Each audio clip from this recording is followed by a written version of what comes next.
blessure d'injustice, la compassion, clé de voûte de la justice. Alors on est dans une société de consommation et on voudrait que des choses aussi élevées que la justice nous arrivent comme ça du jour au lendemain, ou disons un stage ou peut-être une séance de thérapie nous arrive comme ça dans le bec. Et évidemment c'est plus compliqué que ça, notamment pour la justice. Et je vais vous expliquer pourquoi. La justice, ça n'est pas, du point de vue des vertus, la première qu'on peut acquérir. Pour être juste, déjà, il faut savoir ce que c'est la justice. Mais avant même ça, pour avoir envie d'être juste, il faut déjà avoir de l'amour. Ensuite, pour savoir ce qu'est la justice, dans les grandes lignes, il va nous falloir de la sagesse.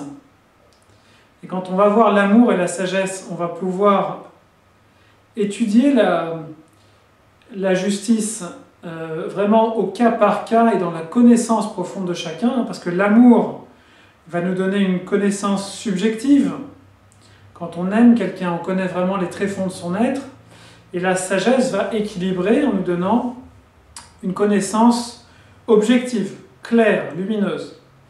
Et quand on aura l'amour et la sagesse, on aura la vérité sur les personnes. Déjà, ça c'est pas simple ce que je suis en train de vous dire. Ça demande déjà un chemin. Arriver à la vérité, c'est déjà énorme.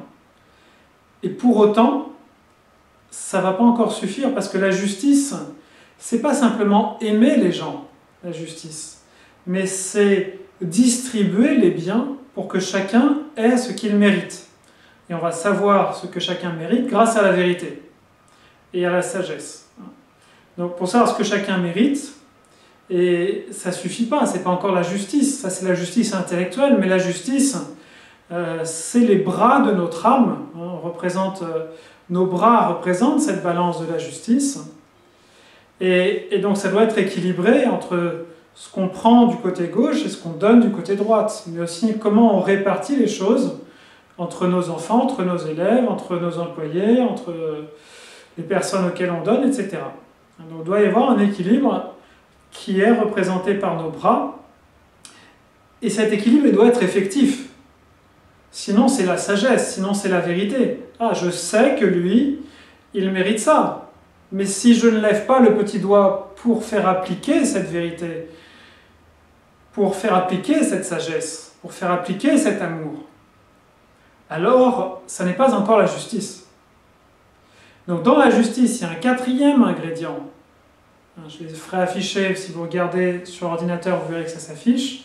Donc amour, sagesse, ensuite ça va vous amener à la vérité, et ensuite il va falloir la bonté, il va falloir bouger vos jambes pour prendre là où il y a trop et mettre là où il n'y a pas assez. Et si personne ne veut donner, vous-même mettre vos jambes en action pour rétablir les injustices. Si vous restez chez vous, vous ne travaillez pas, vous ne pourrez pas rétablir les injustices. Donc il vous faut des jambes, et une fois que vos jambes se sont mises en action, que vous avez travaillé, là vous pouvez rétablir la justice. Une fois que vous avez ces 4 facteurs, mais donc quel chemin pour arriver jusqu'à la justice? On ne va pas se réveiller un matin avec la justice comme ça. Ça va être un chemin donc de parcourir ces 4 grandes vertus, et on pourrait ramener ça à des notions théologiques, le Père qui engendre le Fils, qui engendre le Saint-Esprit d'un point de vue catholique, ou les séphirotes d'un point de vue kabbalistique, on aurait l'équivalent dans l'hindouisme, mais qu'importe. Là je vous parle de choses concrètes, vécues, quand je dis qu'importe, disons, c'est ce qui sous-tend ce que je suis en train de vous dire, mais on ne va pas rentrer dans ce niveau ésotérique. On n'en a pas besoin, on est simplement dans des choses concrètes du quotidien je peux pas, si je pense que si je n'ai pas la bonté de vouloir agir pour les autres, j'aurais peut-être une justice théorique, mais je n'aurais pas une justice réelle. Si je n'ai pas l'amour de connaître profondément les autres, je n'aurai pas non plus de justice. Si je n'ai pas la sagesse de prendre une distance par rapport à mon amour, parce que sinon, je donne plus à mes amis, je donne plus à mon amoureux, je donne plus à mes enfants. L'amour sans la sagesse est loin de la justice, très loin.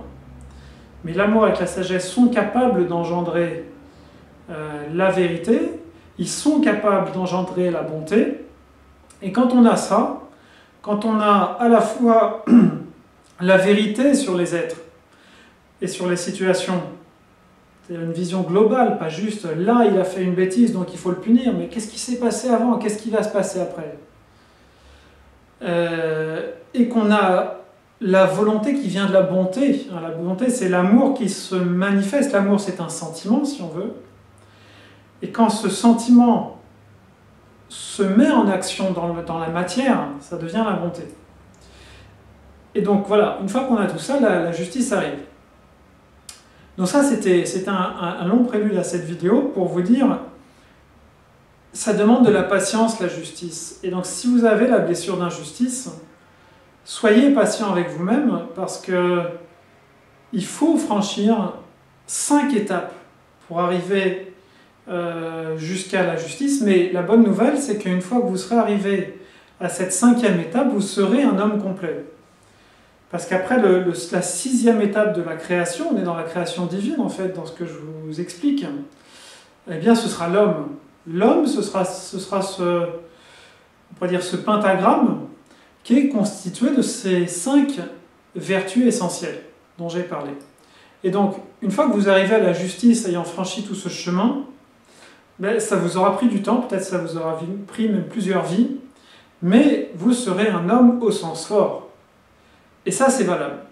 Donc, on parle de choses extrêmement élevées, et ça vaut le coup de se donner la peine. Je sais qu'il y a plein de définitions de la justice, hein, j'en parlais dans la toute première vidéo que j'ai faite là-dessus pour dire, voilà, mais assouplissons notre vision de la justice, parce que finalement, on n'y a pas forcément compris grand-chose. Et c'est vrai que quand j'ai fait cette première vidéo il y a maintenant 1 an et demi, j'étais loin d'avoir cette compréhension beaucoup plus globale de comment on peut atteindre la justice. Et donc c'est une joie évidemment de vous présenter ces fruits nouveaux qui très certainement vont permettre de résoudre les problèmes liés à la justice, hein, qui sont la colère. Alors par exemple le serpent, on reste dans des thèmes, et c'est pas spécifiquement chrétien, hein, pour les personnes qui voudraient quelque chose d'universel. Le serpent, c'est un symbole universel, hein, c'est les nagas aussi dans l'hindouisme. Et bien ce serpent, justement, il n'a pas de bras, ce serpent. Il ne peut pas distribuer les biens, il va tout gober, il va avaler les œufs, mais il ne va pas distribuer avec ses bras. Et il ne va pas s'élever au-dessus du sol avec ses jambes et se mettre en action avec ses jambes. Il a été puni parce qu'il n'avait justement il n'avait pas la justice, il n'avait pas la bonté, donc il n'a plus de membres pour avancer, ce serpent. Et donc, ça c'est la colère. Ce serpent, il représente la colère. Hein. Quand un serpent nous regarde, c'est assez terrifiant parce qu'on est comme électrisé par ce regard sans amour. Il n'y a pas d'amour non plus d'ailleurs. Et en revanche, il n'y a qu'une sagesse et une vérité froide dans le serpent. Mais c'est pas un animal dépourvu de vertu parce que justement, il y a cette vérité dans le serpent. Mais qu'elle n'est pas complète. Et donc, le problème de quand on n'a pas la bonté, quand on n'a pas la justice, c'est que ça mène à la colère. Et ça, je l'ai beaucoup vécu dans ma vie. J'ai fait des emplois où mes employeurs ne me respectaient clairement pas. Et donc, d'un point de vue de la justice, chacun a le droit au respect. Tous les philosophes sont d'accord là-dessus. Le respect de l'homme est quelque chose qui fait clairement partie de la justice. Et même on peut aller plus loin. Le respect, tel que ça a été formulé par l'ONU, des besoins fondamentaux de l'homme, fait partie de la justice. C'est-à-dire avoir un logement, avoir une éducation, avoir une liberté de conscience, etc. Tout ça fait clairement, et c'est un grand acquis de notre société moderne, de reconnaître ces droits de l'homme.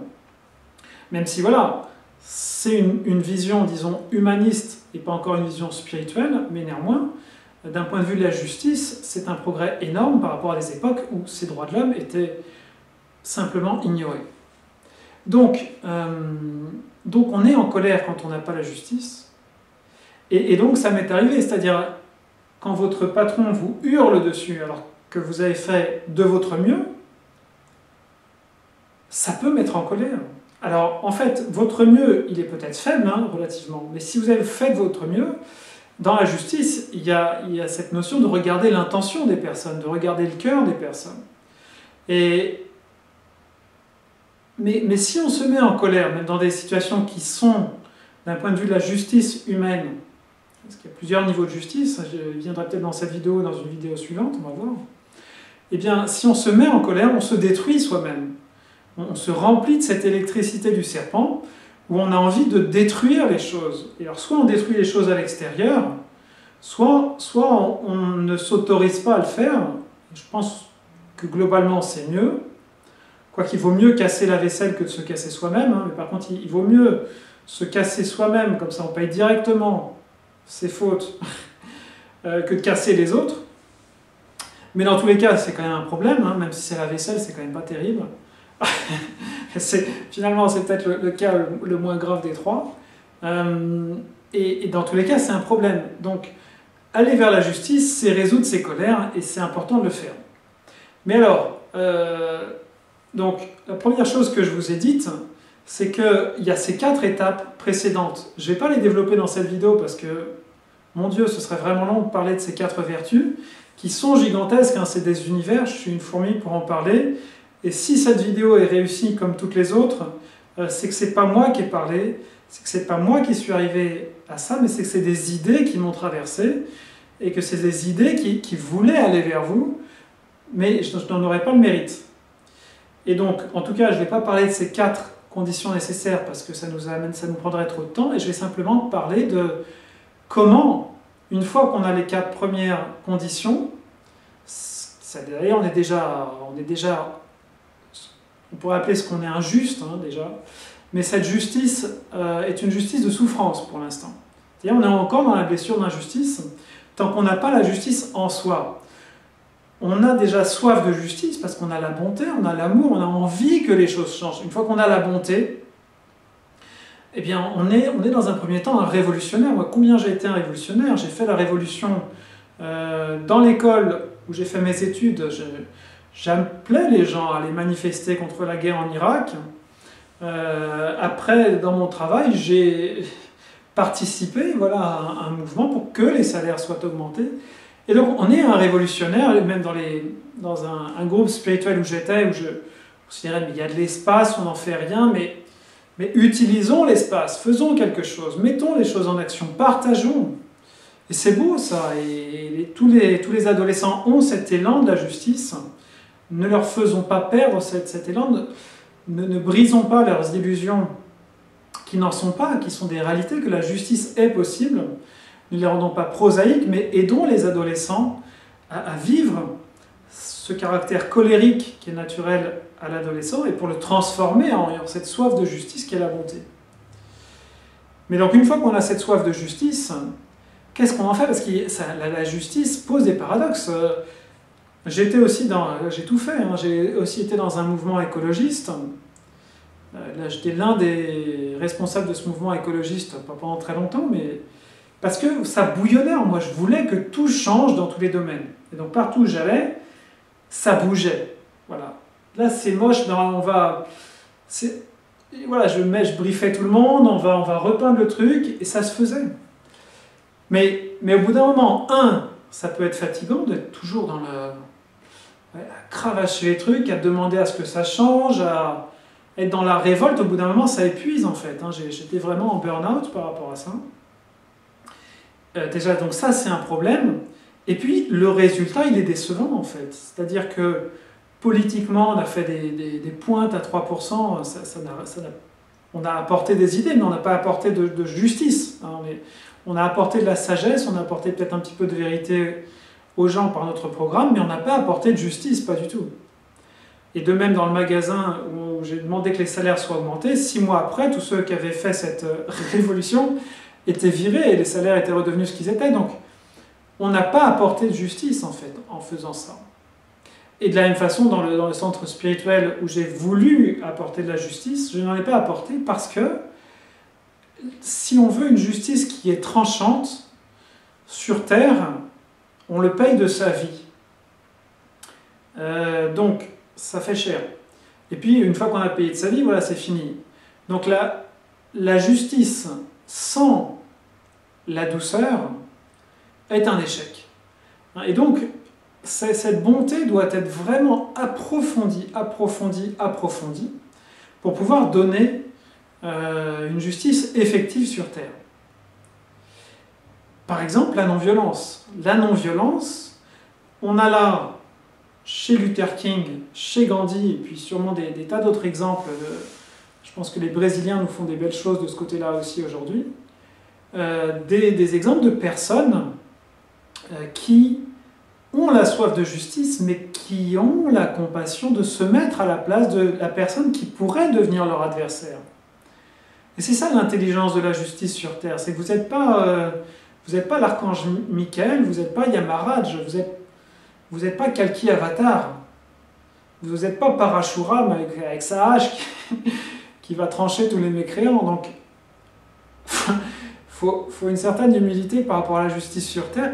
On ne peut pas trancher comme ça dans nos ennemis, quoi. Sinon, vous êtes brûlés. Vous êtes soit symboliquement, soit réellement, vous êtes brûlés. Donc, on ne va pas s'opposer frontalement au mal sur Terre parce qu'on est trop faible en tant qu'humain pour faire ça. Intérieurement, oui. Intérieurement, on va combattre. On va éviter de manger 15 fois par jour, de manger... Bref. Mais extérieurement, non. Et encore, quand je dis intérieurement, on va combattre, c'est pas vrai. On va prier pour que les forces spirituelles combattent en nous. Là aussi, il faut une douceur. Là aussi, il faut une humilité. Sinon, si on n'avance qu'avec la volonté, eh bien, au bout de quelques jours, on craque, on prend une bonne résolution, on craque, on change, on fait le yo-yo, même spirituellement. Donc, là aussi, même, je dirais, il faut cette douceur. Même intérieurement, cette justice va dépendre de la douceur qui vient de la bonté. Et donc, la pointe, et c'est le titre de ma vidéo, c'est tant que votre bonté n'a pas la maturité d'arriver à la compassion, vous n'arriverez pas à la justice et vous ne vaincrez pas la blessure d'injustice. Il faut vraiment prendre du temps pour se mettre à la place des autres et se rendre compte que simplement, si les autres sont acides, si les autres ne respectent pas vos droits, votre dignité, vos besoins, choses qui font toute partie de la justice réelle, donner à chacun ce dont il a besoin, c'est la justice. Et c'est pour ça qu'on est loin de la justice aujourd'hui sur Terre, c'est que on va payer des gens 1 ou 2 dollars par jour, mais ça ne correspond pas à leurs besoins, ça n'est pas la justice. Et donc si ça vous arrive, qu'on vous paye moins que vos besoins, c'est-à-dire, moi j'étais dans un logement qui était petit, qui était mal chauffé, donc j'étais pas payé suffisamment pour subvenir aux besoins réels de ma famille. Je mangeais des choses qui étaient périmées en fait. Eh bien, si ça vous arrive de vivre ces situations d'injustice, ne cédez pas à la colère. Là, dans ce cas-là, vous perdriez le combat en fait. Mais pour que la justice se fasse, il va falloir que vous trouviez la bonté en vous d'agir et de subvenir peut-être vous-même à vos besoins. Est-ce que cet employeur est responsable de vous? Est-ce que c'est votre père? Non. Donc si lui n'est pas capable de subvenir à vos besoins, c'est peut-être pas la peine de l'accabler, c'est peut-être à vous de trouver la bonté d'agir plus dans le monde. Si vous passez votre journée à agir, à apporter des bonnes choses aux autres, des choses qu'ils aiment, c'est sûr que ça va finir par avoir des retours et la justice va se faire, pas par la personne qui est elle-même extrêmement blessée et qui ne pourra pas vous payer plus, mais d'une autre façon. Et donc une autre façon importante par rapport à la justice. Donc ça va être de rentrer dans cette compassion, c'est ce que j'avais commencé à développer, de se mettre à la place de l'autre. Mais c'est cette personne à qui je demande une augmentation de salaire. Mais c'est la personne la plus blessée du monde, elle a eu l'enfance la plus malheureuse du monde, mais qu'est-ce que je vais lui casser les pieds avec mes problèmes? Il a 10 fois plus de problèmes, évidemment. C'est tellement douloureux qu'il n'ose même pas les regarder en face. Qu'est-ce que je vais lui en rajouter? Mais elle est où ma sagesse? Elle est où ma vérité? Elle est où ma bonté, quoi? Et donc, une fois qu'on a ça, avec la compassion, mais ça change du tout. L'énervement disparaît. Hier soir, il y avait mon voisin du dessous, enfin ma voisine en l'occurrence, elle a commencé à faire... elle avait invité du monde. Moi j'aime bien me coucher tôt, en général je me couche avant 11h, et donc je me réveille à minuit environ. Et il y avait des gens qui parlaient. Et puis sur le coup, ça m'a agacé. Je me suis dit, mais wow, j'ai le droit de dormir, c'est la nuit, il est minuit. Le bruit qu'ils font, et c'est pas un petit bruit, c'est qu'ils parlent fort, ils rigolent fort. C'était pas, voilà, c'était pas super volume, mais voilà, des gens qui sont contents d'être ensemble et qui n'ont pas de retenue dans le volume sonore, quoi. Et donc je commence à m'énerver et... Puis je me dis, voilà, non, tu vas pas t'énerver, ça n'apporte rien. Donc je mets Mozart. Parce qu'il y avait un peu de musique aussi, c'était pas très fort la musique, mais boum, boum, boum. Musique que je supporte pas bien. Et donc je me dis, voilà, tu vas mettre Mozart, symphonie 1, 2, 17, 21, il y a je sais combien de symphonies qui sont passées. Donc voilà, une fois que j'ai eu Mozart, je me suis senti bien, j'ai travaillé. J'ai signalé quand même que voilà, j'aurais bien aimé qu'il s'arrête. Et puis, à 1h30, j'étais fatigué. J'avais bien travaillé, j'étais quand même content, en fait. J'ai pas perdu mon temps, j'ai mieux travaillé que si j'avais dormi, finalement. J'ai sonné chez eux, gentiment, j'étais calme, ouais. J'étais dans la compassion. Je me suis dit, c'est des jeunes, voilà, j'ai été jeune aussi. J'ai fait des bêtises étant jeune aussi. Donc je sonne gentiment, je sonne pas énervé.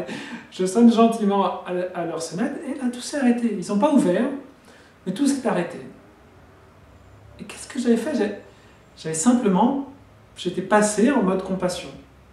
Et donc ce moment, qui aurait pu être un moment d'énervement intérieur énorme, était un moment productif où finalement peut-être je me suis dit, j'ai été réveillé parce que j'ai voulu trop dormir, j'avais un peu, je sais pas, j'avais peur de travailler, j'avais la flemme de travailler, j'avais la blessure d'abandon de travailler, je sais pas, j'avais plus envie de dormir que nécessaire peut-être. Super, là j'ai fait 1h30 de travail, j'ai avancé sur mon livre, excellent. Et donc, et là, ça, quelque part, je pense que ça a été juste. Alors si je croise ma voisine, je lui dirais, écoutez, voilà, j'aime bien dormir la nuit quand même.